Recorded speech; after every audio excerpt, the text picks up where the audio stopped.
Moscow, June the 24th, 1945. Soviet troops assemble at a victory parade for their wartime leader, Joseph Stalin. Communism has defeated fascism in the Great Patriotic War. Flags and army banners once belonging to the fallen enemy lie at the General Secretary's feet.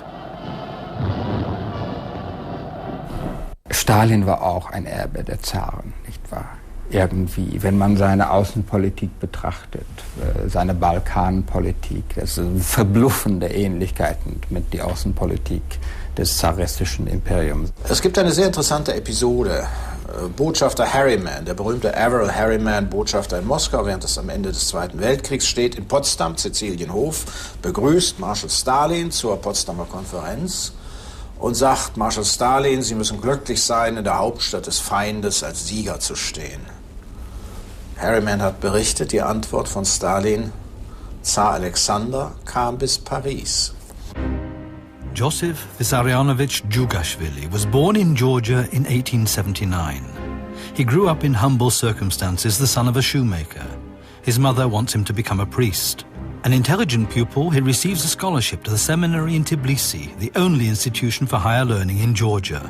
A social democrat since 1898, he's imprisoned and ostracized for revolutionary activities.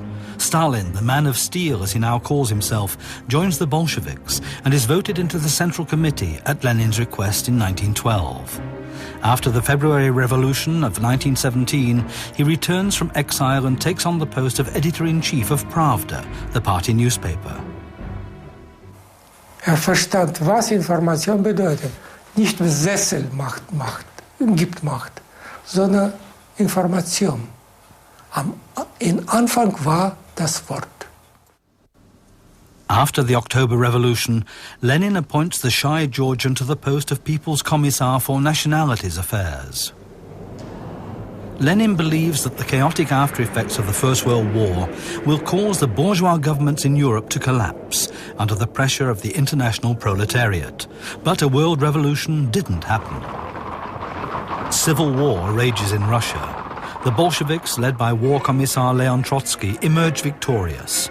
Russia is now the only country to be ruled by communists. After Lenin suffers his first stroke in 1922, Trotsky reviews the parade celebrating the 5th anniversary of the October Revolution. Although Trotsky is now treated as Lenin's successor, Stalin has begun a struggle for power. Stalin war in der zweiten Garnitur von der Revolutionsführung, war ein Apparatschik, ein Machtmensch, der auf bürokratischer Schleichwege mit Intrigen, Terror, Bedrohungen, Korruption an der Macht gekommen war und ist da geblieben. Of course, nobody could foresee who will be Stalin. I don't think that Lenin saw, yes, Stalin was dangerous. The Communist Party chiefs gather around Lenin's casket. Only one of them is missing, Leon Trotsky. Stalin sends Trotsky the wrong burial date to prevent him from attending the funeral services. Stalin carries the casket along with his comrades Zinoviev and Kamenev. The triumvirate has a common goal. They want to divide Lenin's power among themselves. Nach diesem Scheitern des bolschewistischen Versuchs, die proletarische Weltrevolution zu verwirklichen, brauchte die bolschewistische Partei dringend neue Visionen. Und sie hat diese Visionen von Stalin bekommen. Es gibt historische Situationen, wo nicht notwendigerweise der Klugste, nicht notwendigerweise der Weitsichtigste, aber der Mensch, der irgendwie mit fanatischer Besessenheit sagt, ich weiß, wo wir hingehen sollten, Genossen. Stalin hat nun behauptet, nein, wir können allein mit unseren eigenen Kräften den Sozialismus aufbauen. Und deshalb appellierte Stalin hier an den Nationalstolz der Bolschewiki. Establish socialism in one country, in Russia, is his slogan. The market-oriented economics brought about by Lenin's new economic policy is incompatible with Stalin's communist vision. His goal is a classless society with the means of production held by the state. Stalin hat 26, 25 neue ökonomische Politik in Frage gestellt und dann abgeschafft. Er hat abgeschafft diese Verbot für Alkoholiker, eingeführt von Nikolaus I. im Jahre 14 und durchgehalten, trotz Bürgerkrieg bis 26. Dann Stalin hat gesagt, der getrunkene Mann denkt nicht an die Politik. Stalin war ein relativ beschränkter, was seine theoretischen Begabungen anbetrifft, Mensch. Und deshalb wurde er von vielen bolschewistischen Theoretikern auch verachtet. Aber Stalin hatte, ähnlich wie Lenin, ein außerordentliches Gespür für den jeweiligen Zeitgeist. The first thing he did was push Leon Trotsky, a believer in world revolution, out of his official posts for leaning too far left of the party line. Then Stalin turned against his one-time comrades. Zinoviev and Kamenev were stripped of their power. Kamenev was returned to grace and to his posts only after a show of humiliating self-criticism. Stalin appellierte an demokratische, egalitaristische Tendenzen innerhalb der neuen Basis der Partei. Und er hat zum Beispiel, das war auf dem 15. Partei der Bolschewiki im Dezember 1927, gesagt, wir brauchen keine Adeligen in der Partei. Stalin has Trotsky, his most dangerous opponent, imprisoned and, in the finest Tsarist tradition, exiled to Siberia. Following that, he had adherents of Lenin's new economic policy discredited as right-wing dissidents and removed from power. Stalin war ein sehr präzise definierter Politiker, was seine Machtinteresse, persönliche Machtinteresse angeht. Und unter diesen Machtinteressen stand ein riesiges Land. Führende Vertreter der stalinischen Fraktion waren keine Werkzeuge Stalins. Sie waren seine Gesinnungsgenossen. Und nicht zuletzt mit Hilfe dieser Gesinnungsgenossen konnte Stalin diese beispiellose Revolution von oben durchführen. With the presentation of the first 5-year plan, the project of building socialism in one country has begun. Stalin dedicates the party to developing heavy industry and to collectivizing agriculture. His principle, everything for the country, nothing for the individual. There is no room for open dissent. Whoever goes against the party line is an enemy of the people.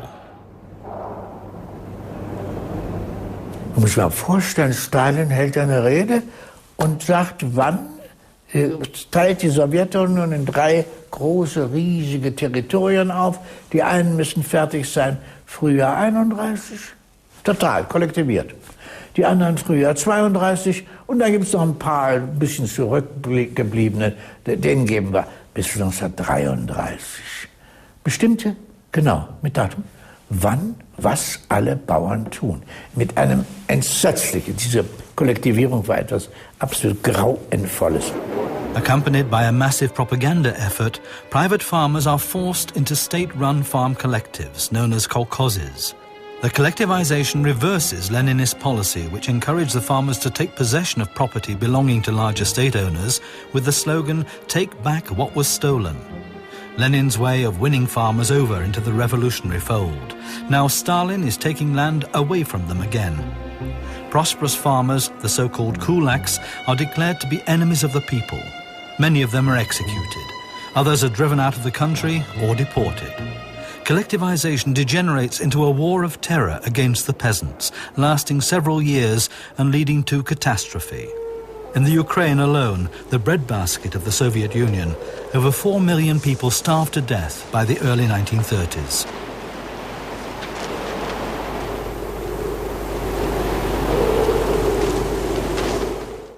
Viele bolschewistische Führer, viele Gefährten Stalins waren der Meinung, dass nach der Vollendung dieser Revolution von oben, nach der Enteignung der Bauern, das Ziel dieses Systems sei nun erreicht. Der Sozialismus sei in Russland verwirklicht, die Bauern haben ihr Eigentum verloren, jetzt seien die Kollektivwirtschaften, die Kolchosen errichtet worden und im Lande kann jetzt auch die planwirtschaftliche Phase entwickeln, denn also die gesamte Bevölkerung wurde jetzt vom Staat in die wirtschaftliche Entwicklung also einbezogen.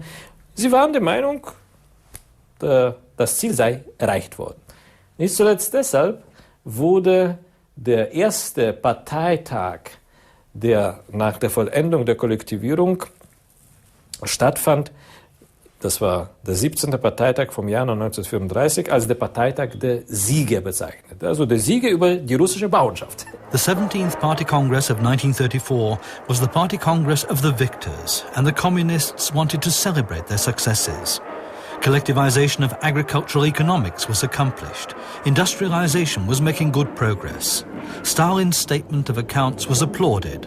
A political discussion, however, doesn't materialize. Among the 1,200 delegates is also the young Nikita Khrushchev. My father talked about Stalin all the time. Stalin was a very charismatic person. He just infected all the people who were there. My father talked about Stalin negatively. Mikoyan talked about Stalin all the time. Other people like Molotov talk about him positively, but all of them, until last days, talk about Stalin. Stalin thinks that all the delegates support him, but his brutal policies have repulsed many.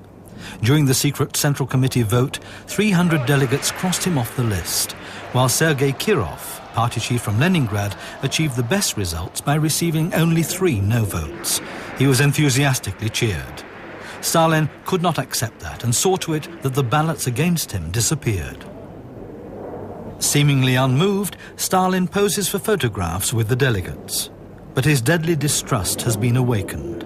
A short time later, Kirov is shot dead by an assassin. 70% der Mitglieder des Zentralkomitees, das dieser Kongress der Sieger eben gewählt hatte, wurden dann in den nächsten 3-4 Jahren von Stalin umgebracht. Lubyanka, the seat of the secret police, becomes the center of terror. Thousands disappear forever behind its gates. In show trials, Stalin's former allies like Kamenev and Zinoviev and many opponents within the party are publicly accused, forced to confess and sentenced to death before cheering crowds. Jetzt wurde die Partei zum Opfer des gleichen Terrors, den sie gegenüber den nicht-bolschewistischen Schichten und Gruppierungen im Lande ausgeübt hatte. Mexico, 1937. Leon Trotsky, expelled from Russia by Stalin for being a capitalist spy, attacks the show trials in Moscow. There are no crime in history more terrible in intention or execution than the Moscow trials of Zinoviev Kamenev and Radek Petakov. These trials developed not from communism, not from socialism, but from Stalinism, that is, from the irresponsible despotism of the bureaucracy over the people.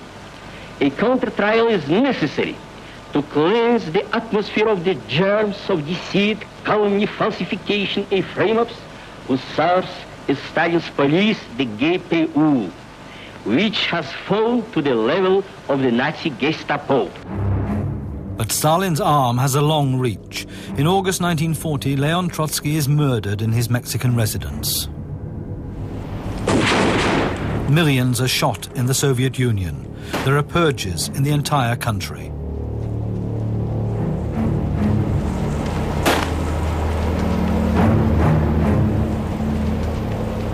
You know, it is the answer how my father survived Stalin, the same as you will go somewhere and meet the person after the earthquake and ask how you survived earthquake. By chance, because he was lucky, nothing else. Ich half 37 meinem Vater seine Bibliothek zu reinigen, wie es damals hieß. Ich mit meinem Vater brachte korbweise Bücher von Trotzki, Zinoviev, Kamenev und allen anderen, die in Ungnade gefallen waren, um in Ofen im Keller unseres Hauses zu verbrennen.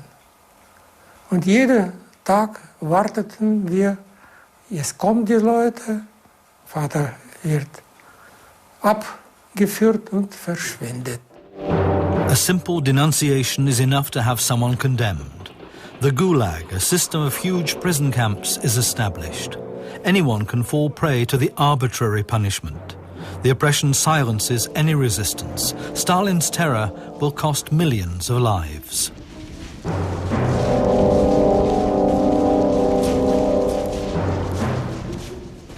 что самая настоящая была империя зла, где человек был ничто. Притом человек не только тот, который как-то сопротивлялся, который с чем-то был не согласен с этой системой, так? А даже те, которые были преданнейшими людьми этой системы. Ведь была уничтожена вся Ленинская гвардия. Die innere Opposition in der Sowjetunion ist in den 30er Jahren wohl fast restlos umgebracht worden, physisch vernichtet worden, sei es direkt erschossen, sei es im Gulag vernichtet. Рядом со мной были и военные, больших чинов, много, можно сказать, партийные работники, секретари обкомов, парткомов и работники НКВД были. То есть вот не было ни одной такой области деятельности, откуда не были бы люди, которые бы не направлялись вот на все на эти великие стройки. А ясно было, что никто нам не смотрел, сколько там людей погибает, чтобы их там одевали, кормили, соблюдали. Этого никого не касалось. Выжил, сколько смог выжить, столько и выжил. Была политическая борьба, было желание создать единое монолитное общество. И на базе этого общества можно было решать наши внутренние и внешние, самые главные вопросы. Да. Ну а потом стал вопрос, как же быть. Все-таки не одна сотня тысяч тех, которые были в заключении. Им надо работать, надо как-то жить, да. И пошли по линии создания этого, да. Stalin discovers that the prisoners' labor is an economic factor. Forced laborers are used for major projects like the construction of the White Sea Canal, building the Siberian Railway, or mining for gold in Magadan. Nach dem Jahre 37, wie man Millionen Volksfeinde daraus gebracht hat, hat man gerichtet, die Kerls, die sollen arbeiten. Erstens brauchen wir Gold und zweitens sollen die Leute krepieren. Im Winter hat man nicht geprügelt. Wenn da einer nicht mehr arbeiten kann, da wird er nicht geprügelt, nicht angerührt. Man nimmt ihm bloß den Rock weg. Der muss arbeiten, sonst erfriert er. Впереди меня один, я не знаю, кто это был, он споткнулся о пенек, потому что мы шли по тундре, вот, и невольно вывалился в левую сторону от колонны, как бы выскочил из колонны. Тут же раздались автоматные очереди, и вот тут же на этом месте застрелили, набросились собаки, начали его там рвать. То есть картина была очень такая и страшная, и неприятная. Ну, к этому мы уже привыкли, и это было обычным явлением. Ich habe niemals aufgegeben, deswegen bin ich auch durchgekommen. Niemals. Despite the all-pervading terror, Stalin's reputation remains unblemished. Но которые до конца верили, что Сталин тут ни при чем, Сталина это ввели в заблуждение, это империалистические проделки, которые специально нацелены на то, чтобы ввести в заблуждение и Сталина, и правительство, и так далее, чтобы вести такую политику. И наши великие ученые, которые сыграли огромную роль в создании передовых предприятий, в решении многих экономических вопросов, с уважением всегда отзывались о Сталине. Вот, допустим, тот же Королев и многие другие, которые сидели в тюрьмах, в тяжелых условиях творили, работали, понимали, что Сталин идет на все для того, чтобы только решить те или иные задачи, о нем всегда хорошо отзывались. Also es gibt erstens die Auffassung, so schlimm kann es gar nicht gewesen sein. Das wird eine Entgleisung sein. Zweitens, vielleicht waren da wirkliche Verbrecher und Spione dran. Drittens, na, wenn er sich davon befreit hat, dann wird es vielleicht besser werden.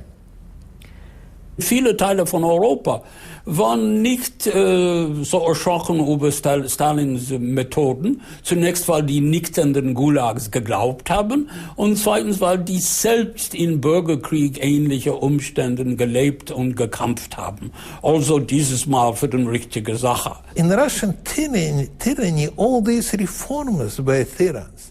You look in the Ivan the Terrible and Ivan the Fourth. He reformed Russia, but he killed half of Russian population.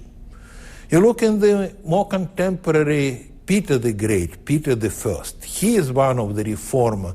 He built this window to the west, but he reduced Russian population 1/3, and he's still a great reformer. So Stalin, with his 60 million or 50 million of Russians who perished through his so-called reforms, maybe one on this line. 1938. Stalin's internal enemies have been vanquished. Public criticism has been silenced. Чтобы они были свободны от всякой паники, от всякого подобия паники. Когда дело начинает осложняться, и на горизонте вырисовывается кое-какая опасность, какая бы она ни была. Чтобы они были также свободны от всякого подобия паники, как Ленин.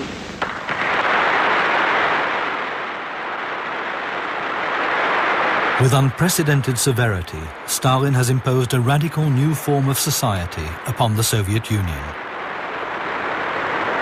Stalin declares that communism, the crowning form of society, has been achieved, but his vision goes even further. Because, according to Marxist teachings, being shapes consciousness, he sets out to create the new socialist man. Gerade Intellektuellen, gerade junge Intellektuellen, sind fasziniert von Radikalität, auch von einer gewissen Brutalität. Und auch diese radikale, ja sogar brutale Seite des Kommunismus, dass wir alles auf einmal völlig ändern und die große Lösung finden, hat, finde ich, fasziniert. Ich war noch blutjung, ich war 18 Jahre alt. Hatte das Abitur hinter mir ein Jahr zu früh, weil Adolf Hitler Soldaten brauchte. Da wäre ich beinahe zum Kommunisten geworden. Ich hatte einen Kameraden, der war Seemann, älter als ich, hatte die Welt gesehen, ein erwachsener Kerl, ich war ein Jüngling. Und unter dessen Einfluss und in Opposition zu den Nazis wäre ich nahezu zum Kommunisten geworden. Ich wusste nicht, was der Kommunismus wirklich war, aber ich fand die Idee der absoluten Gleichheit ungeheuer attraktiv. Es hat nicht lange gedauert. The idea of absolute equality was fascinating, and Stalin cleverly used this. Parades celebrate the romanticized image of happy people in the workers' and peasant state. The new man should be selfless, work until exhaustion, committed to the communist ideals.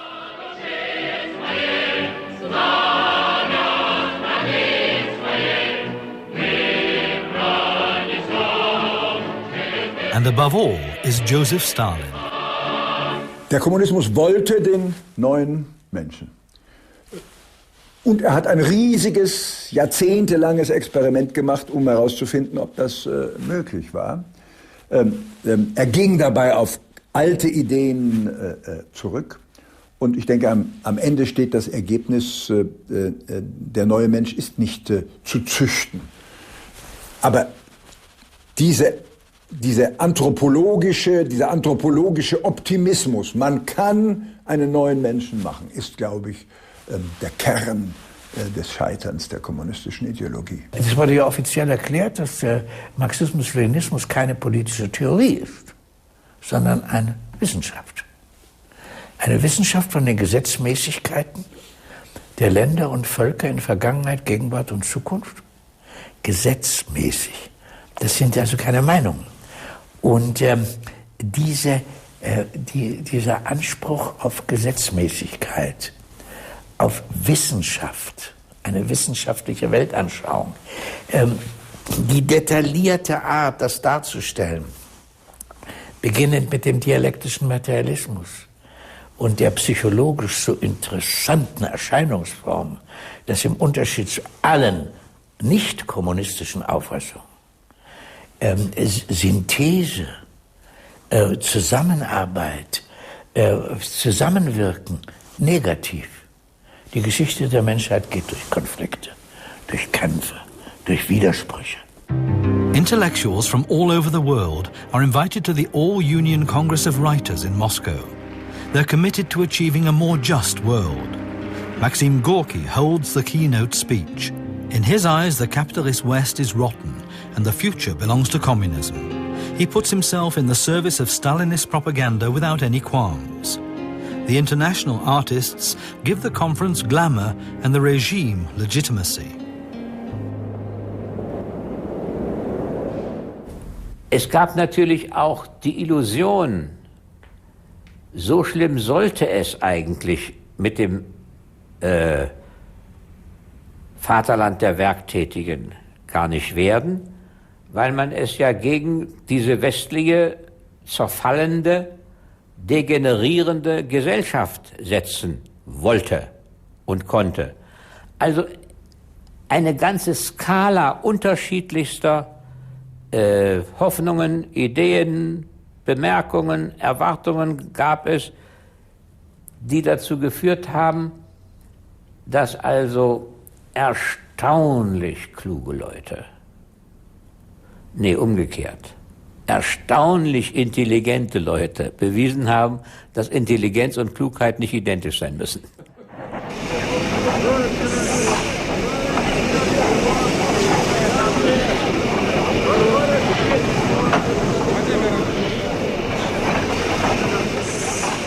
Die Russen waren ja groß in den potjomkinschen Dörfern, immer schon. Und so, deshalb heißen die ja so, also die wunderbaren Fassaden und dahinter ist nichts. Und so hat man George Bernard Shaw dort empfangen und er kam zurück und sagte, Hungersnot? Davon habe ich noch nie gehört, war noch nie so verfressen wie dort. The German author Leon Feuchtwanger, like many intellectuals, is wary of democracy and lets himself be blinded by Stalin's policy. Propaganda in Russian newsreels. Der erste Eindruck ist der einer ungewöhnlichen Einfachheit. Stalin hat Humor und ist empfänglich für Humor.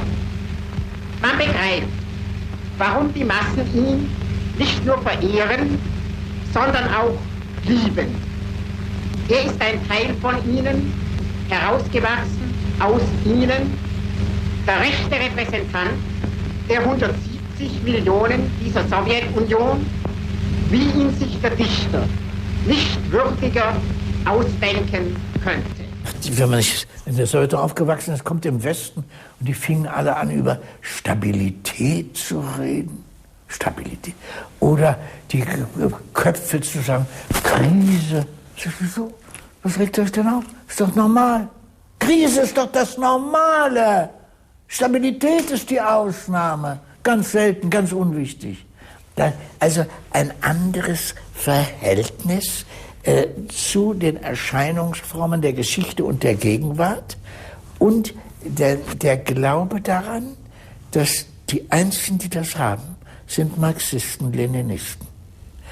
Es geht also weit über die aktuelle Situation hinaus und das hat auch eine große Rolle gespielt, vor allem eben auf Schriftsteller, Dichter und, was man häufig vergisst, Naturwissenschaftler, die also da auch anfingen, von diesem wissenschaftlichen Marxismus-Leninismus zu sprechen. Ich würde auch ein bisschen tiefer zurückgehen. Man kann auch das ganze 20. Jahrhundert deuten als eine Suche nach einer Antwort auf die Frage, was machen wir nach dem Christentum? Wo finden wir unsere Utopien nach dem Christentum, nicht wahr? Und der Kommunismus war ein Bild des Himmels auf Erde. The USA, 1929, the stock market crash, the economy collapses. Mass unemployment drives large parts of the population below the poverty line. Many people put their hopes into the ideas of communism. Die Weltwirtschaftskrise von 1930 bis 1933 hat für viele, gerade Intellektuelle, den Eindruck vermittelt, der Kapitalismus bricht zusammen. Bricht zusammen und das schaffen die nicht mehr. Und dann in der Sowjetunion wird gebaut. Die Weltwirtschaftskrise hat es sehr erleichtert, sich dem Sowjetmythos hinzugeben. The command economy in the Soviet Union is not affected by the crisis. Stalin's 5-year plan is successful. Major industrial combines are formed. Thousands of engineers and skilled workers from all over Europe and the US volunteer to help build the Soviet Union. They're not afraid of the communist dictatorship of the proletariat.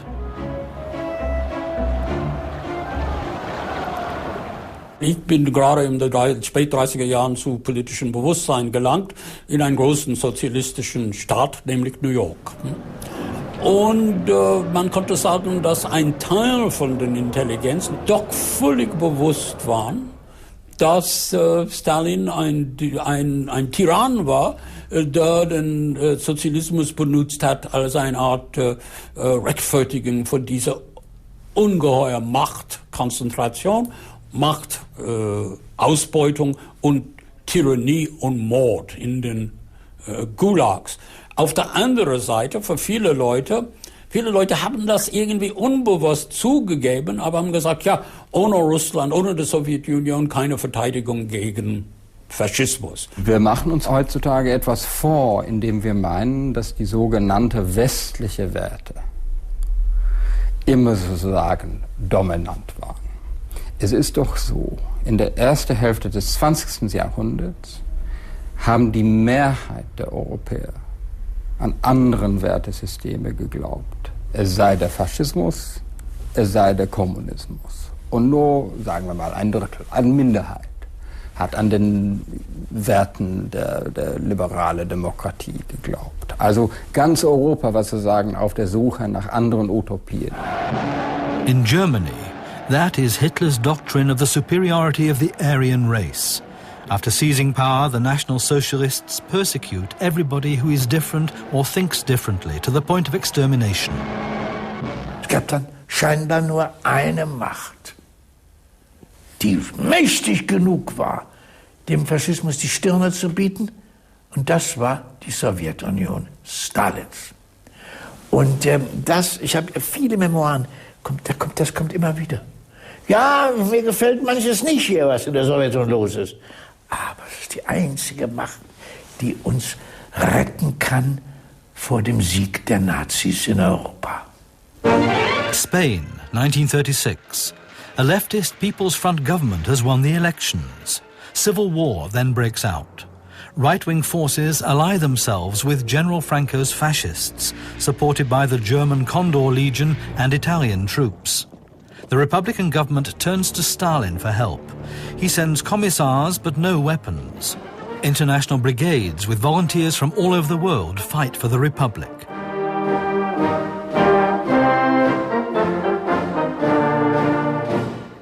But thanks to the use of state-of-the-art weaponry and foreign troops, General Franco's fascists emerge victorious. The socialists and the international brigades are forced to flee. Stalin war kein Kommunist, das war Antikommunist. Für ihn war diese Frage, wie reagiert die kommunistische Welt, eine sekundäre Frage.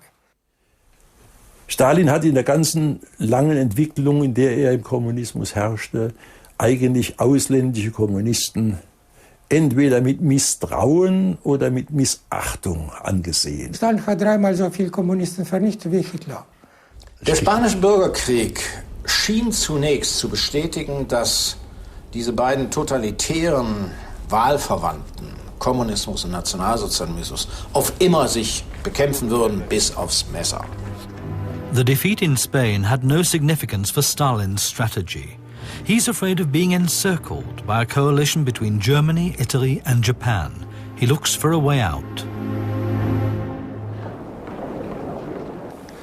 Nachdem alle seine Versuche gescheitert waren, einen Pakt mit Briten und Franzosen zu schließen, zur Bekämpfung der Nazi-Aggression und. Gab es für ihn keinen anderen Ausweg, den Krieg in die Ferne zu lenken, so glaubte er, als ein Nichtangriffspakt mit Deutschland. Bei Stalin war wohl Da bei allen neuen Akten, die wir haben, denke ich, ist das nicht hundertprozentig zu sagen, aber doch im Wesentlichen die Vorstellung, möglichst lange aus diesem Weltkrieg, der ja inzwischen drohte, war klar, dass der kommt, sich rauszuhalten und vielleicht hinterher dann der lachende Dritte zu sein. In August 1939, Foreign Minister Ribbentrop flies to Moscow on Hitler's orders. The two mightiest dictators in Europe sign a non-aggression pact. Hitler wants to free his back for an attack on Western Europe. In a secret agreement, they divide Poland between them. Hitler also lets Stalin have the Baltic states. In the Soviet Union, anti-fascist propaganda is discontinued.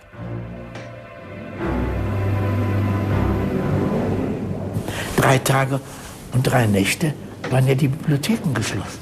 Man ging hin und im Lesesaal, man konnte nicht in den Lesesaal. Ja, Sekret, geschlossen. In den 3 Tagen wurden alle antifaschistischen Bücher aus allen sowjetischen Bibliotheken in geheime Verliese, also wurden nicht mehr ausgeliehen. On September the 1st, Germany attacks Poland. 17 days later, Soviet troops also march into Poland and the Baltic states. The German army occupies almost all of Western Europe. But there is peace in Moscow. Stalin's plan seems to have worked.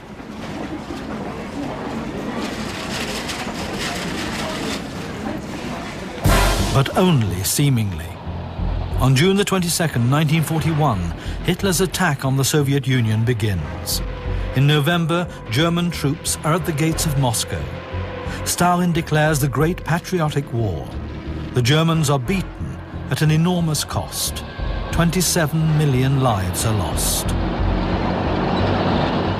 И мы в итоге выиграли войну, самую страшную войну, войну, где решали судьба не только Советского Союза, но и мира в целом, а Европа прежде всего. Да. Мы выиграли войну, да. Вот. И мы уцелели, мы шли дальше путем развития, хотя, конечно, недостатки были огромные. Jahrgänge Männer 21, 22, 23 zu 90% verloren. 90% Männer aus diesen Jahrgängen sind umgekommen. Yalta, February 1945, the Big Three Conference. Roosevelt, Churchill and Stalin discuss what should happen after Germany is defeated. In Yalta steht im Vordergrund eigentlich nicht Europa, sondern der Wunsch der Amerikaner und der Briten, die Russen gegen Japan in den Krieg zu ziehen. Dafür wollten die Amerikaner und die Briten einen hohen Preis zahlen. Für Roosevelt, der ja in Yalta der amerikanische Chef war, umschloss dieser Preis auch durchaus die Bereitschaft, die Europäer, die Kontinentaleuropäer, die nächsten 300 Jahre buchstäblich unter sowjetischer Herrschaft leben zu lassen.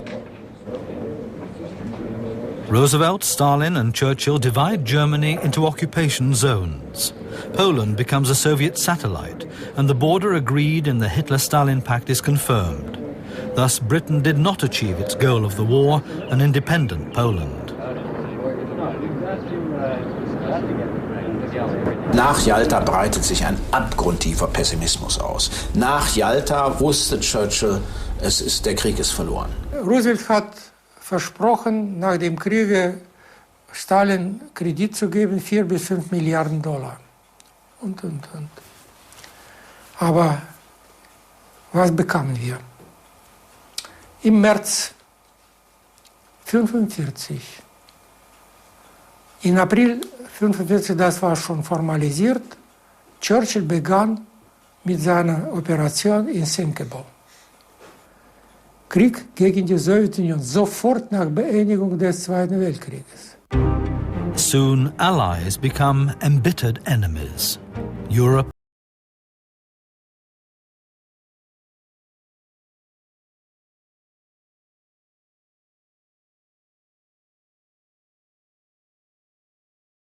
Programm nach dem Krieg war nicht Aufbau von sozialistischen Staaten in Osteuropa. Nicht irgendwelche Sowjetisierung dieser Staaten. Schon keine Rede über diesen Marsch zur Atlantikküste. Stalin hatte gar nicht mehr die Kraft, oder die Rote Armee hatte nicht die Kraft, weiter zu marschieren, wesentlich weiter zu marschieren. Speziell dann nicht, wenn die amerikanischen Lieferungen, Lastwagen, Benzin und alles, was dazugehörte, wenn die ausblieben. Aber es war natürlich schon seine Idee, dass es auf dem Kontinent nur noch Russland bzw. die Sowjetunion als Macht geben würde. Unsere Aufklärungsdienste bekamen erste Informationen aus sicheren Quellen, wie man sagt, über Vorbereitung des nuklearen Krieges gegen die Sowjetunion im Herbst 1945. At first, democratic parties were allowed in the countries occupied by the Soviet Union, as agreed in the Treaty of Yalta. Stalin declared that each country could choose its own path to socialism. Das sollte so aussehen, als sei es demokratisch, aber man wollte alles fest in der Hand haben. Das ist klassische Kaderpolitik. Es gab eine Reihe von Widerstandsbewegungen in Polen, in der Ukraine, noch jahrelang aus den Wäldern. Waffen gab es genug. Aber diese Widerstandsbewegungen sind dann bis 1949 alle ausgerottet worden. The Yugoslavian party leader and partisan hero Josip Broz, known as Tito, chooses his own path to socialism. The Yugoslav people cheer when he breaks with the Soviet Union in 1948. The unity of communism has been broken. From now on, Moscow is no longer the spokesperson for all communists. China, 1949. After 3 years of civil war, Mao Zedong declares a people's republic.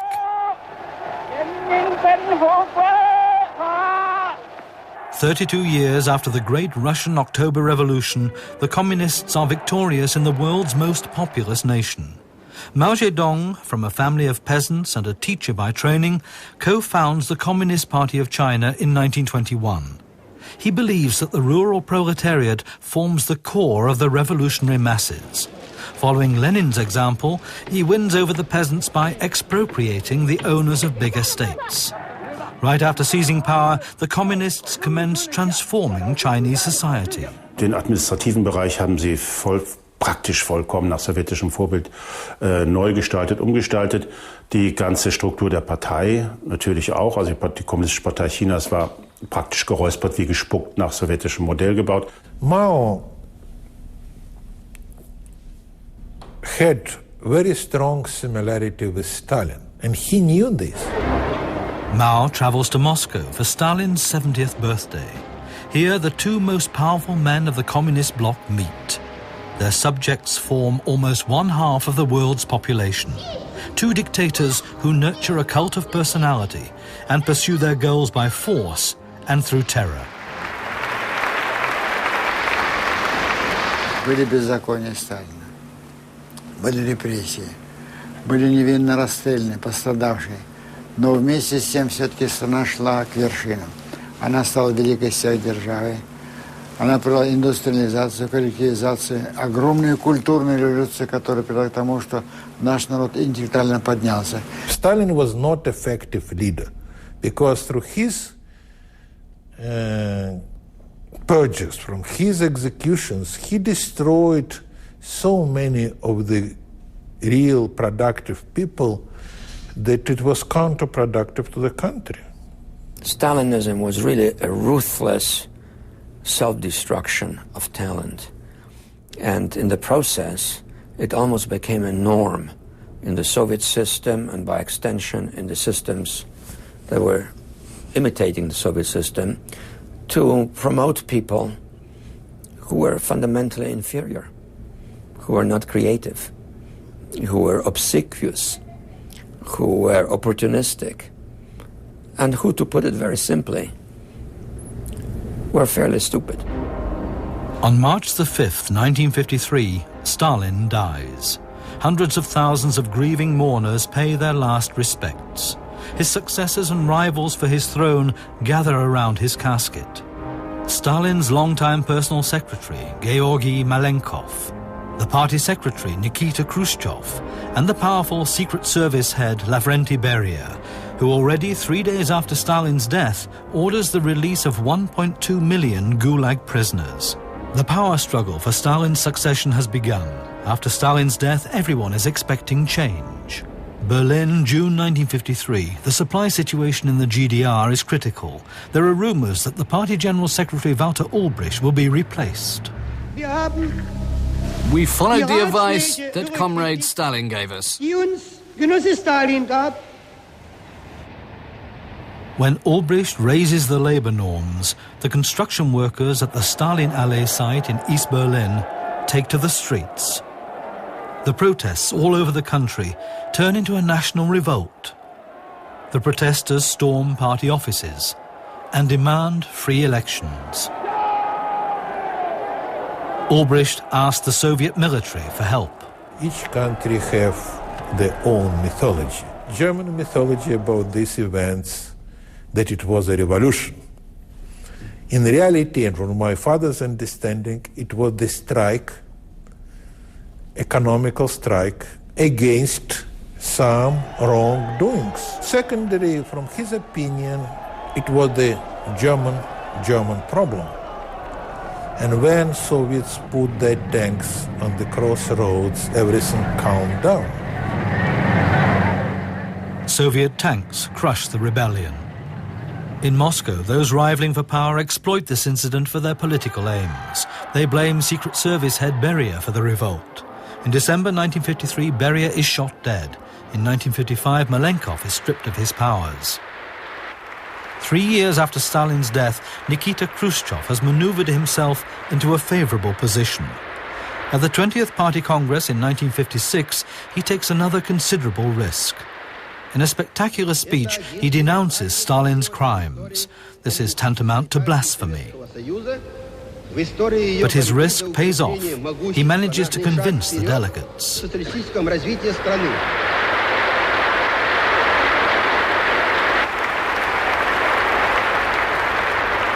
И когда Хрущев выступил с докладом, то, конечно, всех это поразило, потому что масштабов репрессий никто не знал. Кроме того, надо иметь еще в виду следующее, что 20-й съезд был подготовлен, проведен Хрущевым, человеком, который сам принимал участие в репрессиях. На его личном счету 1000 загубленных жизней, так что ждать объективной картины того, что происходило от человека, который принимал участие в этих репрессиях, было совершенно, так сказать, невозможно. I will say that 70% it was emotional. It came from his soul and his heart. Because he believed that we are building the best society on the world. It will be communism, where the people live like in the heaven. The delegates sing the Internationale. They have chosen their new leader, who will lead them into a new and better world. The expectations for Nikita Sergeyevich Khrushchev are high.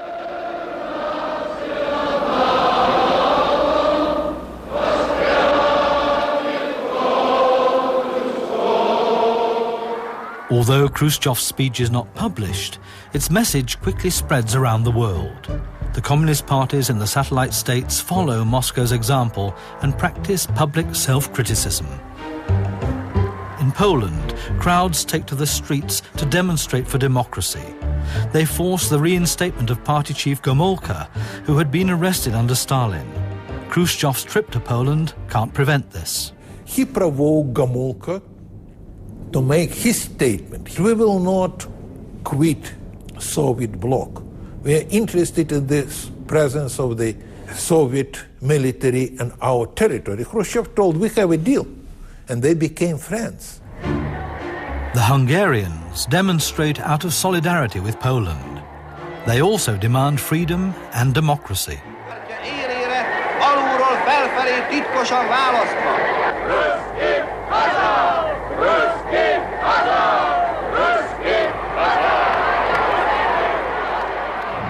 The demonstrators first clash with the Hungarian police, then with occupying Soviet forces. The Hungarian army joins the revolt.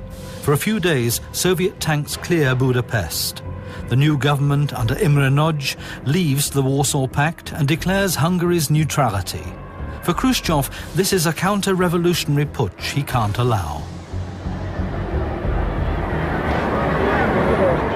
It was freedom fighters, the ordinary people who fought for their freedom, of course, but behind them was the strong anti-Soviet forces. It was two powers who played this power game, and it was the ordinary people who paid their toll. With the superior might of Soviet tanks, Khrushchev crushes the revolt. In desperation, Hungary appeals to the United Nations for help, but nothing happens beyond the passing of some resolutions. Khrushchev has reaffirmed his power. Convinced that the communist system is superior, he sets out to win the struggle against capitalism.